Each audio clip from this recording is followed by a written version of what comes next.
አንድ ያድምጡኝማ። በቀደም የሆነ ሚዲያ ላይ አንዲት ሴት ቀርባ ስለ ውሻዋ ታወጋለች። ውሻዬ እንደዚህ አይነት ምግብ ትወዳለች፣ ውሻዬ ተጎድታብኝ ታማብኝ አይነት ነገር እያወራች ታለቅሳለች። አንዱ ከንግግሯ ትንሽ ቆርሶ ቲክቶክ ላይ ወዝፎታል። ከቪዲዮ ግርጌ ያለውን አስተያየት መስጫ ቃኘት ሳደርገው ሴትዮይቱን አላስተረፏትም። እንዳትሸጥ እንዳትለወጥ ብቻ ሳይሆን እንዳትከራይ አድርገው ዘልፈዋታል። ብንሄድ ይሻላል ከሚለው የቸከ የመነቸከ መፈክር ጀምሮ ጠገራ ስድቦችና ኦሪጂናል እርግማኖች ወርደውባታል። ውሻ የሌለው ሰው ፍቅርንና መፈቀርን አያውቅም ያለው ማን ነበር? ከውሻ ጋር ከኖሩ ፈላስፎች አንዱ ዲዮጋን ወይም ሾፐንሃወር ሊሆን ይችላል። ብዙ የከተማችን ሰው ውሻ ማሳደግ የሚችልበት ሁኔታ የለውም። ስለዚህ የነቡችን ፍቅር ጣዕም አያውቀውም። የቤት እንስሳ የሚንከባከቡ ሰዎችን እንደ ቀበጥ እንጂ እንደ ጥሩ ሰው ለማየት ይቸግረዋል። ውሻዬን እንቁላል ጥብስ አበላታለሁ የሚል ነገር ስትሰማ የምትናደድ ሰው ችግርህ ምንድን ነው? ሲጀመር አሳዳሪው ከቻለ እንኳን እንቁላል ዕቁብ ቢያበላው ምን አገባህ? ሰዎች ለሚያሳድጉት ውሻ፣ ድመት ወዘተ ያላቸው ፍቅር ከወለዱት ልጅ ያነሰ እንዳልሆነ ማወቅ ያን ያህል ከባድ ነው? በቀደም የአህያ ሥጋ ለገበያ መቅረቡን ተከትሎ የተዘወተረ ቀልድ ነበር። የቀልዱ ጭብጥ እንደ ዓመት በዓል ዘፈን አይቀየርም።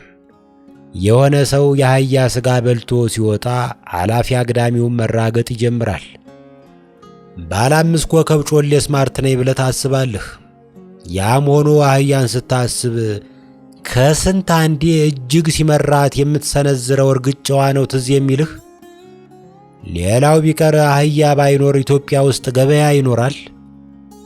በነገራችን ላይ ከአህያ ጋር የዋለች ላም ፈስተምራ መጣች የሚል ተረት ስንቀባበል የኖርን ድንቃ ድንቅ ነን እኮ። በእውኑ ከአህያ ችሎታዎች ውስጥ ዋናው መፍሳት ነውን? ደሞስ አህያ ብትፈሳ ደልቷት ቁንጣን እንዲቀላት አይደለም፣ የጭንቅ መውጫ ነው አባ። እስቲ በአህያ ኮቴ ውስጥ ቆመህ ነገሩን አስበው። አገር ሰላም ብለህ በቆምክበት ቦታ የሆኑ ሰዎች 100 ኪሎ የበቾ ጤፍ ትከሻ ላይ ቢጥሉብህ እንኳን በቂምህ በእምብርትህ አትፈሳም? ሰው በሲኖ ትራክ ብቻ አይኖርም፣ የእንስሳትን እገዛም ይፈልጋል። ግን የሚያገለግሉንን እንስሳት ከመበደልና ከማዋረድ ይልቅ ለወሮታቸው የሚመጥን ርኅራኄ ማሳየት የመንፈስ ስልጣኔ ነው ብዬ አምናለሁ።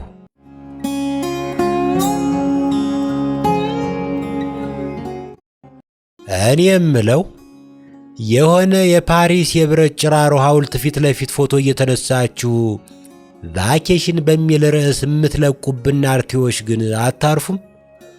ሲጀመር እኮ ስራችሁ ራሱ ቫኬሽን ነው። የኮንሶን ዳገት ስታርሱ ወይ ድንጋይ ስትፈልጡ ከርማችሁ አሁን ትንሽ እፎይ ለማለት ወጣ ያላችሁ አታስመስሉ እንጂ። ደሞ እኛን ለማስጎብኘት ተጠምዳችሁ የጉብኝቱ ጊዜ እንዳያልፍባችሁ ተረዱኝ። የቀና ብዙ ያወራል። ስሙማ የሰው ልጅ በመጀመሪያ እንዲያልፍለት ይታገላል። ሲያልፍለት ደግሞ ባላለፈላቸው ሰዎች ላይ ማነጀብ ይፈልጋል። የመጀመሪያው ፍላጎት መሰረታዊ ነው። የሁለተኛው ፍላጎት ግን ከንቱ የትንባሆ ጭስ እንደመከተል ነው። ባለፈው አንዱ ከበርቴ ዘማሪ ነው።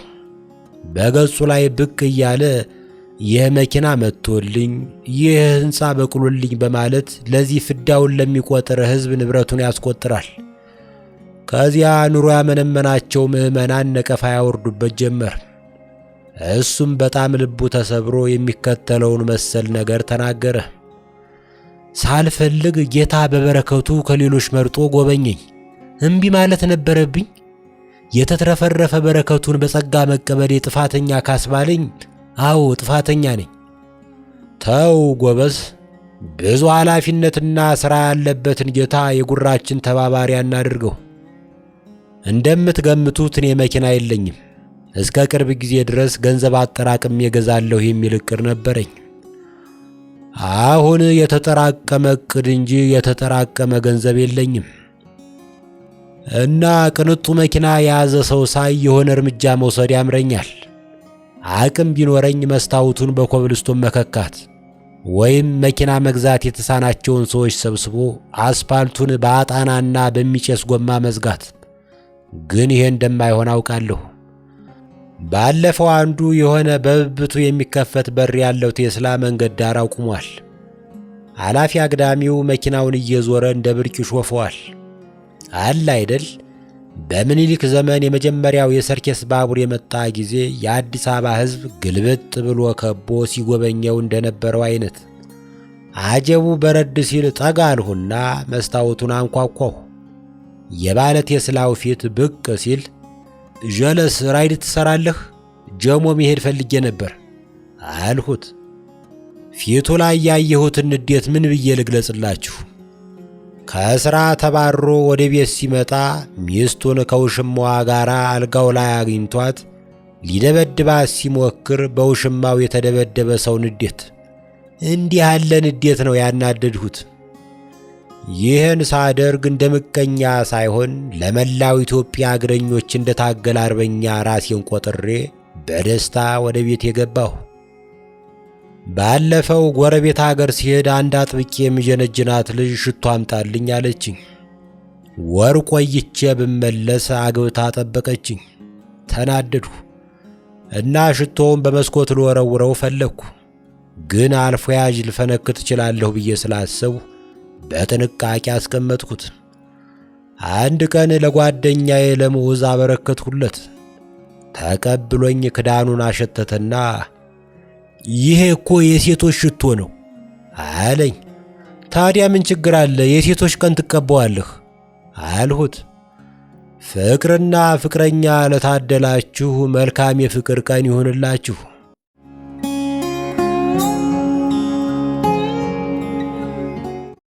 ትናንትና አንድ ወዳጄ ታላቁን ሩጫ አትሳተፍም የሚል ሐሳብ አቀረበልኝ። ጀለስ በእኔ ዕድሜ ታላቅ እርምጃ እንጂ ታላቅ ሩጫ አይነፋም አልሁት። ተው እባክህ ገና ደረጃ 3 ጎረምሳ እኮ ነህ ብሎ ካጽናናኝ በኋላ አንድ ማሊያ በ1,000 ብር እንድገዛው ጠየቀኝ። ጭራሽ ከፍለን ነው የምንሮጠው ብዬ አንገራገርሁ። እሱም ጓደኝነታችንን ከግምት ውስጥ በማስገባት በ990 ብር ሸጠልኝ። ዛሬ ጠዋት 12 ሰዓት ከእንቅልፍ የተነሳሁ ቀለል ያለ ቁርስ እንደሚያስፈልገኝ ስለተረዳው አንድ ሰሃን ፍርፍር፣ መለስተኛ ጨጨብሳና አንድ ጣባ ቅንጭ አፌ ላይ አስቀመጥኩ። ማሊያውን ለበስኩት። ልክክ አለብኝ። ቁምጣዬ ውስጥ ሰተት ብዬ ገባሁ። ማንኩሳን ከለቀቅኩ ወዲህ ለመጀመሪያ ጊዜ ቁምጣ መቁመጤ ነው። ከዚያ በቁም ሳጥን የመስታወት ፊት ለፊት ቆሜ እግሬን በቁምጣ ስመለከተው የታጠረ ችግኝ ይመስላል። እንደ እውነት ለመነመነው እግሬ አነባሁ። ቱታ ቦላሌ አፈላልጌ ታጠቅሁ። ቦላሌ የተፈጠረው እግርን ለመሰወር መሆኑ ዛሬ ገና ተገለጠልኝ። የአዲስ አበባ ሯጮች ከመስቀል አደባባይ ተነስተው የሚደርሱበት ቦታ ደርሰው የመልሱ ጉዞ እስኪጀምሩ የጀበና ቡናዬን እየጠጣሁ አድፍጬ ጠበቅሁ። ከዚያ ላዳ ተሳፍሬ ኦራኤል ድረስ ሄድኩ። ከዚያ ጓደኞቼ ወደ መስቀል አደባባይ ሲንደረደሩ ከተሸሸኩበት ወጥቼ እንደ ገባር ወንዝ ተቀላቀልሁ። ትንሽ ሶምሶማ እንደሮጥሁ ዞር ብዬ ስሾፍ ብዙ የጸጥታ ኃይሎች በግራና በቀኝ ተኮልኩለዋል። ፊታቸው ላይ ድብርት ይታያል። አስለቃሽ ጭሱን ሳይጠቀሙበት የአገልግሎት ዘመኑን መጨረሱን አስበው የደበራቸው ይመስላል። መስቀል አደባባይ ድረስ ተራምጄ ዓይኔን በጨዋ ጥቤ ሜዳሊያ ስቀበል የሚከተለው ተረት ትዝ አለኝ። በድሮ ዘመን አንድ ብላቴና እረኛ የአንድ ሀብታም ጌታ ቤት ተቀጥሮ 300 ከብቶችን እያሰማራ ያገለግል ነበር። የሆነ ጊዜ ላይ ጌትየው በአገልግሎቱ ስለተደሰተ አንድ ጥጃ ሸለመው። ያችን ጥጃ ከከብቶች ጋር ደንቦ ወይም ቀላቅሎ ሲያበላ አንድ አልፎ ያጅ ያየውና አቡሽ እኒህ ከብቶች የማን ናቸው ብሎ ይጠይቀዋል። የኔና የጌቶች ናቸው። የኔና የሯጮች ላብ የፈሰሰበት የታላቁ ሩጫ ውሎ በአጭሩ ይህንን ይመስላል።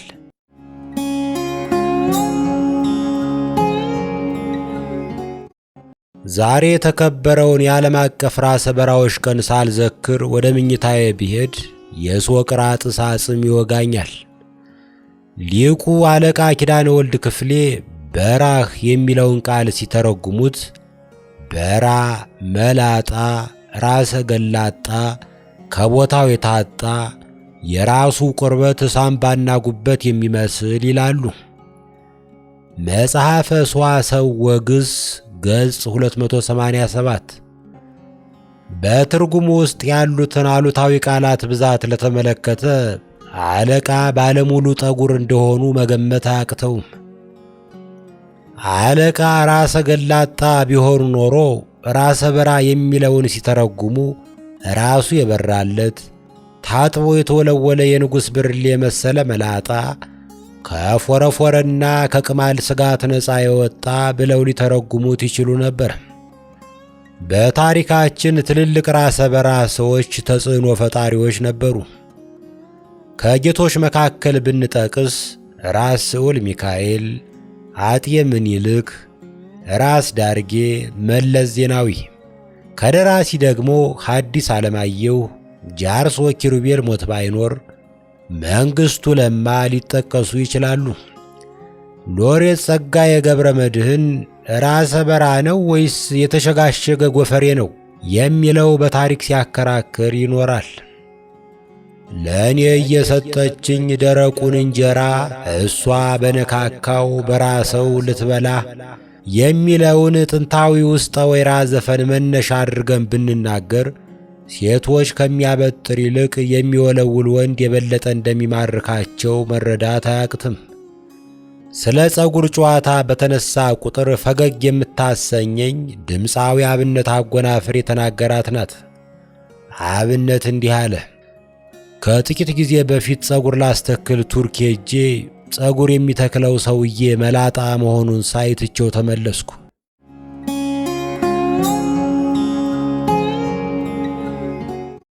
የጎጃሙ ገዢ ደጃዝማች ብሩ ደፋርና ኃይለኛ ተዋጊ ነበሩ።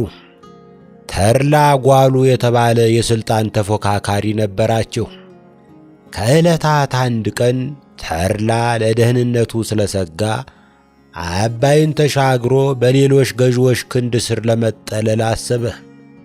ጥቂት ቦታዎች ያልተሳካ ጥረት ካደረገ በኋላ መጨረሻ ላይ ነገወ ገመዳ የተባለ የጃርሶ ወይም የሰላሌ ጌታ ጥገኝነት ሊሰጠው ተስማማ። ደጃች ብሩ ይህንን እንደሰማ በንዴት ጤሰ። ጠላቴን ሸሽገህ ይዘሃልና መጣሁልህ ብሎ ለነገወ ማስጠንቀቂያ ላከበት። ነገወ ገመዳ ማስፈራሪያው እንደደረሰው ሰራዊቱን ከየቦታው በአዋጅ ጠርቶ ሰላሌ ሜዳ ላይ ጉግስ ጨዋታ አካሄደ። ዓላማው የፈረሰኞቹን ብዛትና ንቃት ለጠላቶቹ ለማሳየት ነበር። በዛሬው አነጋገር ወታደራዊ ሰልፍ ማካሄዱ ነው። ይህንን የተመለከቱ የብሩ ሰላዮች ጉዳዩን ለጌታቸው አመለከቱ። ብሩ ግን ከውሳኔው ንቅንቅ አላለም። ወደ ሰላሌ ሄዶ የነገወ ገመዳን ፈረሶች ቂጥ ለቂጥ እንደሚያማታ ዛተ። መካሪ መኮንኖች ግን እንዲህ አሉት፣ ግድ የለም ይቅርብን፣ አሳዳጅ በደጅ አንሁን። ዋናው ነጥብ አሳዳጅ በደጅ አንሁን የምትለው ምክር ናት። በሰፈራቸው በሜዳቸው ብንገጥማቸው ያሸንፉናል ማለት ነው። ናፖሊዮን ቦናፖርት እንዲህ የተባ መካሪ ቢኖረው ሩሲያ ገብቶ አይዋረድም ነበር። ደጃች ብሩ የመኳንንቱን ምክር ተቀብሎ ዘመቻውን አጠፈው። ፍቅር እስከ መቃብር በተባለው የሐዲስ ዓለማየሁ ዝነኛ ልቦለድ ውስጥ ካሉት ዋና ታሪኮች አንዱ የባላገሮች አድማ ነው።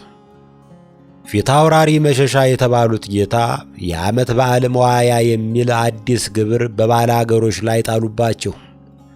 ባላገሮች እምቢ አንከፍልም አሉ። ፊታውራሪ ጉልበታቸውን ተማምነው የሚንቁትን ያመፀ ባላገር በዘመቻ ለመቅጣት ቆረጡ። መካሮች ተሰበሰቡ። የድሮ መካር እንደ ዛሬ በለው በለው አይልም። ጌታው ፈረስ ከሆነ መካሩ ልጓም ይሆናል። መካሮች ተናገሩ። ባላገር ሕይወቱንም ጥይቱንም ቆጥቦ ነው የሚዋጋ። ጠላቱ እሱን በመፈለግ በራብና በጥም እስኪደክም ፊት ለፊት ተሰልፎ አይገጥምም። በአገሩ እህል ውሃው የሱ ስለሆነ ዱር ገደሉ፣ ተራራው፣ ሸንተረሩ ሁሉም የሱ ስለሆነ እህል ውሃውን ሸሽጎ እሱ በዱር ገደሉ ተሸሽጎ ብዙ ሰው ሳይሞትበት ብዙ ጥይት እንኳ ሳይጠፋበት ድል ያደርጋል። ያደመ ባላገርን አሸንፋለሁ ብሎ ማሰብ ውቅያኖስን ጨልፌ እጨርሳለሁ እንደማለት ነው። ፊታውራሪ መሸሻ እንደ ደጃች ብሩ ምክር የሚሰሙ አልነበሩም። አሻፈረኝ ብለው ጦራቸውን አስከትለው ወዳደሙት ባላገሮች ዘመቱ። ባላገሮች አበጀ በለው በተባለ ሽፍታ መሪነት የሚደነቅ ነገር አደረጉ። ፊታውራሪ መሸሻ ወደ ሰፈራቸው ዘው ብለው እንዲገቡ በሩን ከከፈቱላቸው በኋላ አዘናግተው ከበው ከምክትል ሚስታቸው ጋር በተገኙበት ማረኳቸው። የምንኖረው በቅራኔዎች በተሞላ ዓለም ውስጥ ነው። ከቅራኔዎች የሚገላግለን ምናልባት ሞት ሳይሆን አይቀርም። ፖለቲካ ማለት ቅራኔዎችን ከናካቴው ማስቀረስ ሳይሆን ቅራኔዎች ለከፋ ጉዳት እንዳይዳርጉ አድርጎ ማርገብ ነው። የሆነ አካባቢ ማህበረሰብ ሲያምጽ የአመጽ ምንጭ የሆኑትን ሮሮዎች እህ ብሎ መስማት፣ ችግሮችን ማዳመጥና ለመፍታት መፍቀድ የመንግሥት ዋና ሥራ መሆን አለበት። ለገበሬ ማዳበሪያ በጊዜው ማቅረብ፣ ሕዝብ አስተዳዳሪዎቹን ራሱ እንዲመርጥና እንዲሽር መፍቀድ፣ በሰላም ተዘዋውሮ እንዲኖር እንዲሰራና የቤት ንብረቱ ባለቤት እንዲሆን ማገዝ ወዘተረፈ። በተረፈ በገዛ መንደሩ ላይ ወታደር አሰማርቶ ብሶቱን ለማፈን መሞከር ከታሪክም ከሥነ ጽሑፍም አለመማር ነው። ቅራኔዎችን ማራገብ ትተን ቅራኔዎችን ማርገብ ይልመድብን።